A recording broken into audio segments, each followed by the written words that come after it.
Combien d'hommes politiques ont juré de changer les choses? Combien d'hommes politiques ont juré qu'avec eux, on verra du concret dans le progrès, on verra du concret dans le côté social, dans tout ce qu'on a à dénoncer ou bien les choses parmi lesquelles on n'était pas d'accord. Mais on voit le plus souvent que c'est pas ça.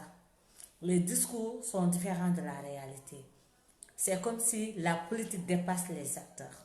C'est comme si les acteurs ne maîtrisent pas l'aspect politique, qui fait que parfois certains disent qu'il y a la réalité de la gestion de la chose publique. Quand on est à l'extérieur, on peut être là à crier, on peut être là à faire des promesses, mais une fois aux affaires, on se heurte à la réalité des choses. On voit que le plus souvent, les gens qui veulent, ou bien les gens qui prennent l'engagement d'opérer ou de marquer la rupture n'y arrivent pas. Et ce qui est dommage, c'est que on voit que les gens sont dénaturés avec la politique. Même si on peut dire qu'il y a des gens de qualité, il y a des gens vertueux qui font de la politique. Mais malheureusement, on voit des gens qui font de la politique, mais ça ne nous honore pas. Parce qu'il y a des valeurs qui font nos pays, il y a des valeurs qui font nos sociétés. Mais le plus souvent, avec les hommes politiques, on voit que les valeurs qui font que... Parce que quand on parle du Sénégal, par exemple, il y a des valeurs qui sont là. On parlait de dignité, du poids que la parole donnée avait, du fait qu'on préférait tout juste, sauf se dédire comme on le dit. Que chaque chose qu'on promet, on devait faire en sorte d'honorer cette promesse-là. Ça, c'était des valeurs bien sénégalaises. Le comportement, le bon sens, le fait d'être humble. Tout ça, on voit que maintenant, avec nos hommes politiques, c'est autre chose. Les gens sont là, mais dès qu'ils sont à la tête des choses, ou bien dès qu'ils sont au centre des affaires, les hommes changent, les femmes changent. Le respect d'abord des peuples. Quand on parle du Sénégal, exemple, nos hommes politiques, ce qu'on remarque actuellement, c'est que les hommes politiques ne nous respectent plus.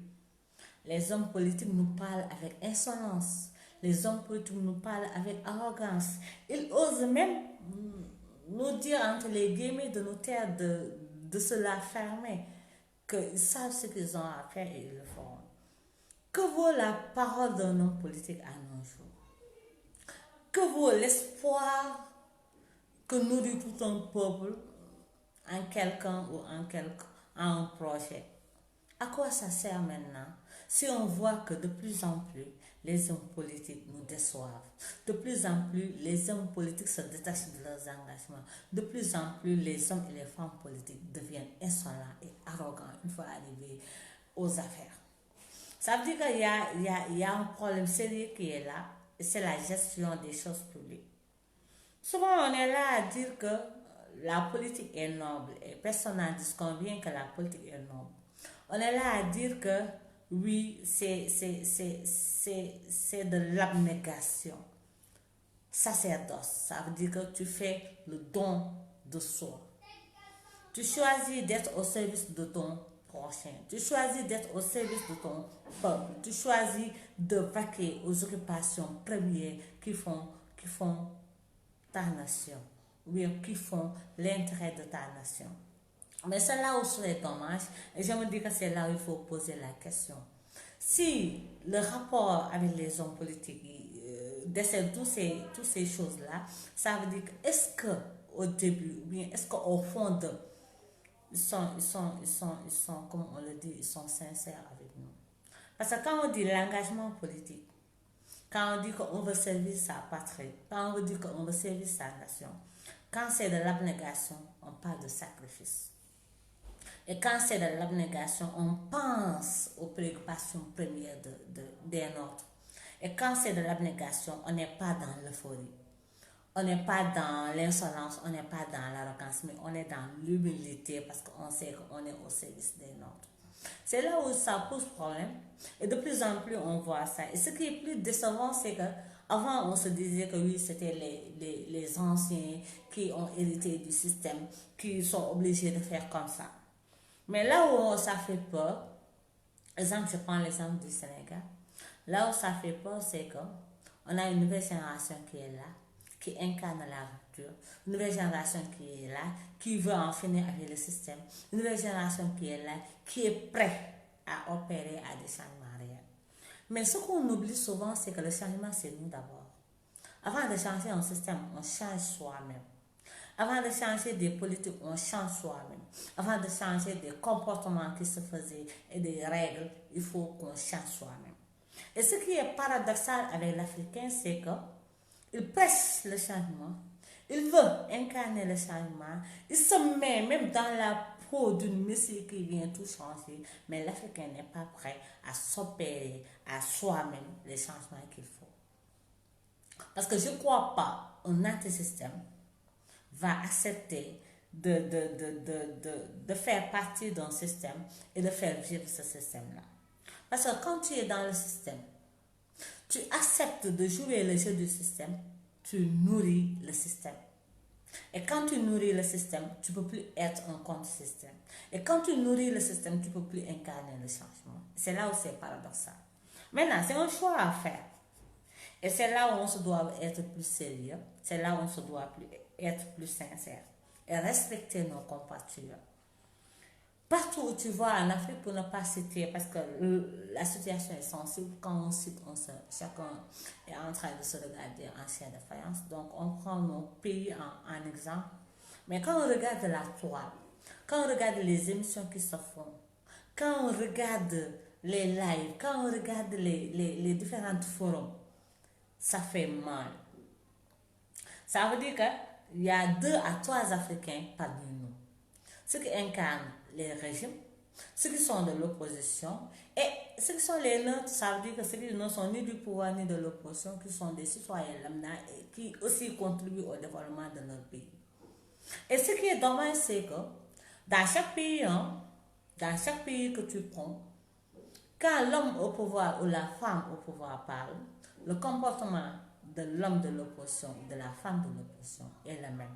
Ça veut dire la contestation systématique de refouler tout au pays, il n'y a pas de débat constructif. Celui-là qui parle cherche à piquer l'autre, l'autre cherche à repiquer ou rendre le pic au multiple. Donc on n'est pas dans l'intérêt du peuple.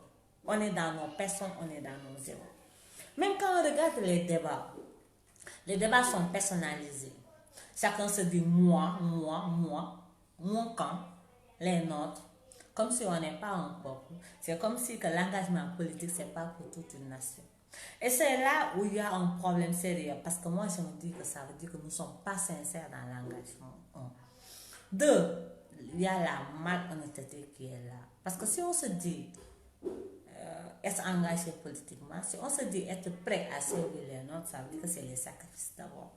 Quand un homme politique ou une femme politique ose nous dire ce que j'ai fait ou ce que j'ai sacrifié pour en arriver là. En arriver où? C'est sa personne qui est évaluée, c'est ses acquis qui est évalué, ou bien la mission que cette personne a remplie pour les nôtres. Si c'est un député pour la République, ça veut dire que c'est concitoyen. Si c'est un maire, c'est pour sa commune. Si c'est un paysan, c'est pour son peuple. Où en sommes-nous? Quand un homme politique doit s'évaluer, quand une femme politique doit s'évaluer, c'est en fonction de la mission qu'il a remplie ou bien qu'elle a accomplie. C'est au but de tout ce qui a été fixé au départ, où il en est, où elle en est. Qu'est-ce qu'elle a fait ou qu'est-ce qu'il a fait quand il a été ou elle élu député ou maire. Est-ce que les attentes que les populations avaient, est-ce que ces attentes-là ont été satisfaites? Est-ce qu'il ou elle a apporté des réponses ou des solutions aux questions qui étaient posées? C'est là où l'homme politique ou la femme politique peut oser élever la voix ou oser s'ériger en messie ou être osé même. Parfois, moi, je dis même c'est de l'insolence quand on parle au peuple comme on l'a fait. C'est ridicule même. Aucun respect, aucune considération. quand nous sommes dans un monde où on ne comprend plus beaucoup de choses, les populations au nom desquelles les élections se fassent, au nom desquelles les combats politiques se font, au nom desquels beaucoup de choses se fassent, sont oubliées, ne sont pas respectées. Ils sont sacrifiés, ils sont piétinés, et il n'y a rien qui vient pour apaiser leurs souffrances. Rares sont les gens, les vrais politiques qui pensent au peuple, d'après ce qu'on voit et d'après ce qu'on entend. Maintenant, cette méthode-là, cette manière de faire-là, nous, on pensait qu'en 2020, ce serait révolu. Et nous sommes en 2022 et c'est pire. Et c'est écœurant de voir que on est obligé, on est à un moment où on ne peut plus avoir confiance aux politiques, quoi qu'on puisse dire. Moi, je respecte l'engagement. Moi, je respecte les hommes et les femmes politiques. Mais qui respecter parmi eux? On respecte ceux qui sont conscients du rôle qu'ils sont censés jouer. On respecte ceux qui incarnent leur mission avec humilité. On respecte ceux qui sachent que c'est de l'abnégation. Ceux qui sachent qu'ils sont appelés à faire des sacrifices au nom des peuples ou bien pour la cause des peuples. Maintenant, les comportements qu'on avait vus depuis 1960 à nos jours, les comportements n'ont pas changé. Au contraire, ça a empiré. Les discours qu'on entendait, c'est les mêmes discours qu'on entend aujourd'hui. Rien n'a changé presque. C'est les formes qui changent, mais le fond reste le même. Certains sont là pour le pouvoir, certains sont là pour des gains financiers, certains sont là parce qu'ils sont des affairistes. Moi, je dis que, et je l'assume, les politiciens de maintenant sont des affairistes. Ils investissent de l'argent pour être élu député ou maire, pour être DG, pour être ministre, pour être président. Et après, c'est le moment de récolter les fruits. C'est comme si ils ont dans des entreprises, ils mettent de l'argent et au bout de 5 ans, 10 ans, ça doit être fructifié pour qu'ils gagnent, pour dire que mon investissement a donné. Parce que c'est d'après, quand on lit entre les lignes, quand on écoute les discours, c'est ça qu'on est censé comprendre. Donc, ce sont tous des affairistes qui se foutent du peuple, qui se foutent de nos préoccupations, qui se foutent de la crise, qui se foutent de tous les problèmes au quotidien, qui sont là juste pour gérer leurs intérêts. Et malheureusement, ils pouvaient bouffer ou faire leur sale jeu en silence, mais ils le font en faisant du tintamarre, en nous manquant de respect, quand on les voit avec tellement d'arrogance et d'insolence, on se dit, mais est-ce qu'ils sont conscients de ce qu'ils disent? Est-ce qu'ils sont conscients de ce qu'ils sont en train de faire? Et malheureusement, on ne voit rien qui nous montre qu'on peut espérer parmi tant de choses. Quand on prend le cas du Sénégal, moi je me dis que le Sénégal, actuellement, à qui faire confiance, à quel camp se vouer et qui sont aptes à gérer cette nouvelle alternance de 2024. Parce que ce soit du pouvoir ou de l'opposition, c'est de l'arrogance, c'est de l'insolence, c'est du mépris, c'est des gros mots, c'est de la violence verbale, c'est du dénigrement, c'est tout sauf le don de soi. C'est de tout sauf des sacrifices au nom du peuple. C'est de tout sauf du respect envers le peuple. C'est de tout sauf individualisme notoire qu'on voit de gauche à droite. Maintenant, dans ce cas-là, ça veut dire que le problème est là. On fait le constat. Maintenant, on cherche des solutions. Quand on dit que pour bâtir des nations, parce que nous sommes là, quand on regarde le Japon, quand on regarde la Chine, quand on regarde l'Inde, quand on regarde beaucoup de pays asiatiques, on était mieux avancé que quand on prenait nos indépendances. Maintenant, ils nous ont largement dépassés. On est là à dire que nous devons bâtir des nations. Regarde, exemple, l'Afrique centrale, le Sahel, l'Afrique de l'Ouest. Il y a beaucoup de zones où il n'y a que des tensions qui sont là. Et le Sahel est le point le plus saillant actuellement. il y a insécurité, il y a violence, il y a instabilité. Et dans ce climat-là, où nous sommes appelés à bâtir des nations de paix, où nous sommes appelés à fidéliser cette stabilité de certains pays, là où nous sommes là à faire en sorte que la cohésion sociale reste et demeure, là où nous devons vraiment être focus sur des politiques de développement, là où tous ces constats-là deviennent de plus en plus inquiétants. Maintenant, quelle attitude adopter pour que le rêve africain soit? Parce que moi, je le dis et je le crois, tant que l'homme africain ne change pas, tant que la femme africaine ne change pas, on ne pourra jamais aspirer, arriver au développement. Parce que quand on parle de développement, les hommes et les femmes qui arrivent aux instants de décision, là où les choix se font, là où l'avenir se définit, qui sont ces hommes et des femmes de choix. Ça veut dire qu'aujourd'hui, si on parle de la politique d'une nation, c'est la présidence, c'est le président de la République qui détermine la politique d'une nation. Maintenant, quel président pour adopter une politique qui va rendre qui va nous rendre la souveraineté alimentaire, qui va faire qu'économiquement qu'on décolle, qui va faire qu'on soit souverain politiquement, qui va faire. Ça veut dire que ces choix-là, quel homme ou femme politique est apte à remplir ça pour être président du Sénégal? Et quand cet homme-là, on trouve ça, quelle équipe gouvernementale composée de quel homme, quelle femme? Parce que dans nos pays, pour être dans certains instants de décision, il faut faire de la politique, c'est la loi. Tu peux être bon, tu peux être pertinent, tu peux avoir des capacités, tu peux être bon, compétent partout, mais tu ne fais pas de la politique, tu n'arrives pas au instant de décision. Donc, quels hommes et quelles femmes doivent porter ces choix-là, doivent opter ces choix-là pour des nations développées? Parce qu'on est là à parler, mais concrètement, qu'est-ce qu'on fait? Et ce n'est pas ces hommes qu'on voit, malheureusement, on le dit, ces hommes et ces femmes politiques qui incarnent maintenant la chose politique. On ne voit pas ça. On voit de l'arrogance, on voit de l'insolence, on voit tout sauf des hommes engagés ou réfléchis par rapport au devenir d'une nation. Et c'est là où le problème se pose et c'est là où il faut mener la réflexion. Ce n'est pas dans les insultes, ce n'est pas dans le dénigrement, ce n'est pas dans les rapports de force conflictuels que le Sénégal se fera ou que l'Afrique se fera. C'est quoi? Dans la concurrence loyale, comment dans les propositions, comment dans des projets de société. Nous vivons une crise qui est là depuis 2 ans. On voit l'inflation qui est là. On voit tout ce qui va avec. Quelles propositions nos hommes politiques et nos femmes politiques font pour qu'on en sorte? À part se pointer du doigt, à part se regarder en chaîne d'expérience, à part faire des cirques au niveau de l'Assemblée, au niveau des institutions, qu'est-ce qu'ils font concrètement? Chacun est là à se gérer, chacun est là à gérer ses clans et à oublier la patrie.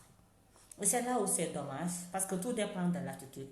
Et tant que l'homme et la femme africaine qui incarnent la politique, qui sont destinés, parce que quand on ne fait pas de la politique, c'est rare d'arriver aux instants de décision. Donc la gestion publique les revient.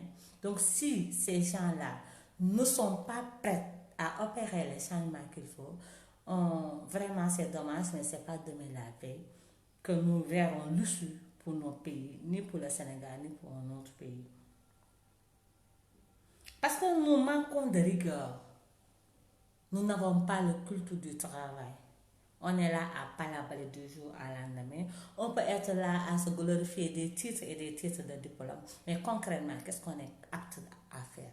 Concrètement, quels sacrifices est-on prêt à faire pour nos pays? Concrètement, quelle valeur ajoutée pouvons-nous apporter aux choses? Parce que quand on est là et on se dit qu'on veut le meilleur pour nous, quand on est là, on réclame des postes ou bien des postes électifs pour rendre service au peuple, on doit pouvoir arriver à amener une valeur ajoutée, à contribuer positivement, mais pas à nous stagner ou à nous faire reculer. Et c'est là où encore c'est dommage. Ces rigueurs-là, on le sent où? Dans les attaques. Ces rigueurs-là, on le sent où? Dans les insultes. Ces rigueurs, on le sent où? Dans tous les domaines, sauf au boulot. Sauf là où il faut faire des résultats, Sauf là où on doit faire de la différence. Et c'est là où c'est dommage. Le culte du travail, n'en parlons pas. Il suffit de voir l'administration. Il suffit de voir beaucoup d'entreprises. Tu vois là-bas, tu vois que du laxisme. Tu vois là-bas, tu vois que du matin au soir, tu peux qualifier le temps de travail bien fait. Et malheureusement, ce sont des gens qu'on paye avec les ressources de l'État. Ça veut dire que l'argent du contribuable, et est-ce qu'ils font le travail qu'il faut pour pouvoir mettre ça? Nous, on n'est pas contre tous ces privilèges que les postes donnent. Parce que oui, quand on est au service du peuple, on peut pouvoir être à l'aise pour pouvoir mener sa mission. Mais aussi, être conscient que les statuts que tu as, c'est pour remplir ta mission. Être conscient que les statuts que tu as, c'est pour faire des résultats. Mais pas pour se la couler douce, mais pas pour être insolent, mais pas pour manquer du respect au peuple sénégalais. Et quand on parle de la justice sociale, c'est là où il y a problème aussi. Parce que quand on est élu, exemple, on prend le cas du Sénégal avec le cumul des mandats. Nous sommes un pays où le taux de chômage est à plus de 25%. Nous sommes un pays où plus de 70% sont des jeunes, moins de 35 ans, actifs. Ça veut dire qu'en âge de devoir travailler. Nous voyons que le SMIC sénégalais est tellement faible que même un jeune sénégalais ne peut pas vivre dignement avec. Donc on nous dit que c'est dans ce Sénégal-là où les ressources se font rares, dans ce Sénégal-là où la vie coûte cher, dans ce Sénégal-là où le SMIC est tellement faible et que beaucoup de jeunes ne travaillent pas, c'est dans ce Sénégal-là que ceux qui incarnent l'avenir peuvent se permettre d'aller dans ce sens où, ça veut dire quoi? Quand tu cumules 2 à 3 postes de responsabilité, imagine, tu cumules 2 à 3 postes de responsabilité. Est-ce que moi je me dis que c'est quelqu'un qui réfléchit? On comprend parfois, tu peux avoir un petit job, tu fais ton business à côté, tu as ton petite entreprise à gérer par toi-même qui n'est pas encore stable et debout. Après, tu as une poste de responsabilité à côté. Là, c'est ton propre truc à toi. Mais tu es fonctionnaire de l'État, ça c'est réglé, je pense. Mais c'est dans les postes électifs où c'est pas réglé. Et quand ce qui incarne l'avenir, quand ce qui incarne la rupture viennent dans ce sens-là, on les attendait à ce qu'on ne voit plus ça. Ça veut dire qu'on soit plus humain. Ça veut dire que les acteurs politiques sachent que les ressources, ce n'est pas uniquement pour eux. Les postes, ce n'est pas uniquement pour eux. Les avantages, ce n'est pas uniquement pour eux. Les postes de responsabilité, ce n'est pas uniquement pour eux. Qu'ils doivent penser au peuple. Ils doivent penser à leurs frères et sœurs du Sénégal, si on parle du Sénégal. Parce que quoi, tu cumules des postes de responsabilité. C'est comme si tu es le plus compétent, tu es le plus intelligent, tu es le plus beau, tu es le plus apte, tu es le plus. C'est ce à quoi ça nous renvoie. Ça veut dire que quand tu as 2 postes de responsabilité aussi importants, imaginez, exemple, 2 postes, maire et élu. Maire et député, par exemple. Un député, c'est quoi? C'est un élu du peuple. Un député, c'est quoi? Quelqu'un qui est là, qui doit veiller sur toutes les politiques étatiques de la nation, sur tous les domaines. Ça veut dire que dans tous les domaines d'activité, le député doit avoir son œil pour voir, en fonction de, il y a telle préoccupation, il y a telle préoccupation, qu'est-ce que l'État a fait, qu'est-ce qu'il reste, qu'est-ce qu'il faut améliorer. Donc au quotidien, le député est appelé à travailler. Un bon député qui travaille convenablement n'aura même pas le temps de faire autre chose, tellement que c'est lourd. Mais je me dis que toujours ça revient que les hommes politiques, les femmes politiques, les acteurs politiques ne savent pas quelles sont leurs prérogatives. Et ce qui est plus grave, on est député et on ignore c'est quoi les statuts d'un député. On est député et on ne sait pas qu'est-ce que ça demande, quelles sont nos responsabilités en tant que député. Moi, je me dis qu'un député conscient de son rôle de député, de son rôle de mandataire du peuple, ne va jamais accepter de cumuler avec un autre job. Un maire qui a demandé à ses concitoyens d'une commune de lui faire confiance, qu'il a un projet d'assainissement, qu'il a un projet de développement, qu'il a un projet éducatif, qu'il a un projet sanitaire, qu'il a. et qu'il aspire dans ces 5 ans changer la face de sa commune. Amener, prendre sa commune d'un point 0 pour l'amener à un point 10 ou 20. Est-ce qu'un député conscient qui sait ce qu'il attend à aller chercher des partenaires un peu partout, à monter des projets, à être au veille des concitoyens de sa commune? Est-ce qu'un député qui sait un maire qui est conscient de son statut et tout ce qu'il a comme responsabilité pourrait imaginer cumuler avec un autre? C'est là où je me dis que c'est pas sérieux. C'est là où je me dis que les acteurs politiques ne nous respectent pas. C'est là où je dis qu'ils ne sont pas sincères dans l'engagement. Quand on est sincère et on veut faire des résultats, on s'assume. Et s'assumer, ce n'est pas cumuler des postes. Que tu sois DG, maire, député, ces cumuls de postes-là, on ne doit plus voir ça. Ne serait-ce que par respect au peuple, ne serait-ce que par respect à la jeunesse, ne serait-ce que par respect à la difficulté du moment du pays, ne serait-ce que par humanité, il ne devait pas le faire. Et maintenant, en plus, tu incarnes la rupture. Tu dis que l'inégalité sociale, l'injustice sociale est dans ce pays. Quand les hommes politiques sont là, ils nous disent quoi? Les ressources, oui, il y a de l'argent dans ce pays, mais c'est mal distribué. Oui, juste ceux qui sont au pouvoir en bénéficient et leurs proches. Toi, tu es opposant. Tu dis quoi? Tu dis que les ressources sont mal rétribuées. Tu dis qu'il y a une inéquité sociale. Tu dis qu'il y a une injustice qui est là. Que les pauvres vont continuer à être pauvres. Que les riches vont continuer à s'enrichir. Que ça doit cesser. Et c'est toi le premier qui cumule des postes. C'est toi le premier qui pense à gérer tout en même temps. Et à part ça, cet aspect de responsabilité, cet aspect d'être conséquent avec ce qu'on incarne, il y a un autre aspect qui est là. On peut être efficace partout. On ne peut pas être efficace partout. Tu es DG, tu es maire, tu es député. Dis-moi là où tu seras efficace. Le plus souvent, tu gères l'un et tu délègues les autres. À qui tu délègues? Est-ce que ceux à qui tu délègues sont légitimes? Parce que ce sont des postes électifs sur ces maires et députés. Est-ce qu'ils sont légitimes? Est-ce qu'ils ont les compétences qu'il faut? Est-ce que c'est le choix des peuples ou bien des habitants de la localité? Donc il y a tellement de questions que ça peut concerner que vraiment on ne comprend plus grand-chose dans nos pays. Surtout le Sénégal où tout bout maintenant. On ne sait plus à qui faire confiance. On ne sait plus qui est qui.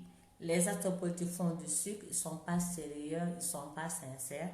Et ils nous insultent le plus souvent, ils ne nous respectent pas. Et ça revient juste sur qu'ils n'ont pas cette culture de l'engagement. C'est seulement ça. Parce que quand tu es engagé, quand tu sais c'est quoi être engagé, quand tu sais c'est quoi une cause, quand tu sais qu'est-ce que requiert l'engagement, ça veut dire que le don de soi que tu dois faire pour une cause, les sacrifices que tu dois faire pour une cause, si tu ignores tout ça ou tu n'es pas conscient de tout ça, malheureusement, on ne peut pas attendre plus que ça. Malheureusement. Donc, c'est plus de l'arnaque politique et des affairistes. Soit c'est de l'arnaque politique, et